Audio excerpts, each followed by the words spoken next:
High, আজকে সকালবেলা ঘুম থেকে ওঠার পর যখন হাঁটতে গিয়েছিলাম রাস্তার দিকে তখন এই জিনিসটি আমার চোখে পড়লো, তো এটা ভাবলাম তোমাদেরকেও একটু দেখাই। তো ভিডিও করার সময় কিন্তু আমি পড়েও গিয়েছিলাম, তো যাই হোক সেটা কোনো ব্যাপার না। এই গাছটি দেখো, এই গাছটি তোমরা কারা কারা চেনো? এটাকে কিন্তু আমাদের এখানে স্বর্ণলতা নামেই আমরা চিনি।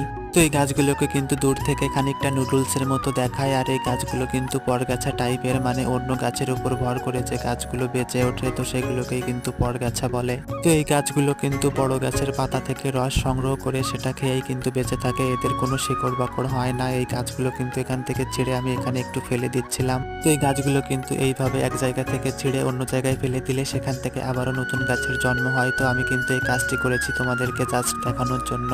আর তাছাড়া কিন্তু এই কাজটি করা একদমই ঠিক নয়, কারণ এই গাছটি যে গাছের উপর ফেলা হবে সেই গাছটি কিন্তু মারাও যেতে পারে। তো যাই হোক, আজকে আমি আসি, দেখা হচ্ছে পরবর্তী ভিডিওতে। ততক্ষণে তোমরা ভালো থেকো, সুস্থ থেকো, টাটা।